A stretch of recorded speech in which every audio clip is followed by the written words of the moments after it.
Natural గా papaya soap ఎలా prepare చేసుకోవాలో చూసేద్దాం రండి. నేను రీసెంట్ గా డిమార్ట్ కి వెళ్ళినప్పుడు ఈ సోప్ బేస్ తీసుకొచ్చాను అనమాట. నేను ఈ పింక్ కలర్ లో తీసుకున్నాను ఎందుకంటే స్మెల్ బాగుంటుందని.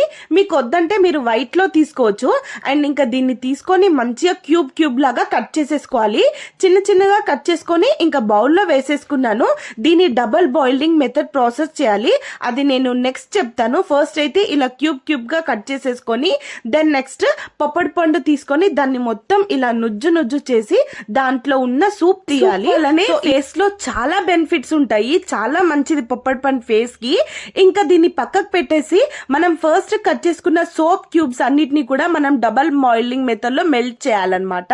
డబల్ బాయిలింగ్ మెథడ్ ఎలా అంటే ఫస్ట్ ఒక బౌల్ తీసుకొని దాంట్లో కొన్ని వాటర్ తీసుకొని అండ్ వేరే బౌల్లో క్యూబ్స్ వేసేసి కరగబెట్టుకోవాలి.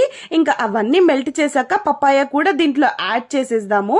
యాడ్ చేసేసి పపాయ సూప్ యాడ్ చేసేసి ఇంకా దీన్ని మంచిగా మిక్స్ చేస్తే ఇది మొత్తం కూడా సిమ్ లోనే జరగాలి. ఇదంతా మంచిగా మిక్స్ చేసేసి మీ దగ్గర ఇది మొత్తం ఆరెంజ్ కలర్ అయిన తర్వాతకి మన దగ్గర ఉన్న బౌల్స్ లో పోసేసుకోండి. మీ దగ్గర సోప్ బేస్ ఉంటే దాంట్లో మీరు వేసేసుకోండి. నా దగ్గర లేదు కాబట్టి నేను నార్మల్ బౌల్లో వేసేసాను. అండ్ నేను ఆయిల్ పెట్టడం కూడా మర్చిపోయాను బౌల్స్ కి.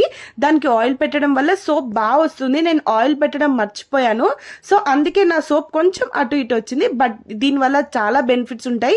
మీకు ఎవరికన్నా బాగుంది అనిపిస్తే డెఫినెట్ గా ట్రై చేసేసి కామెంట్ లో కామెంట్ చేయండి. Thank you for watching. నా వీడియోస్ చూస్తున్న ప్రతి ఒక్కరికి thank you so much. Bye.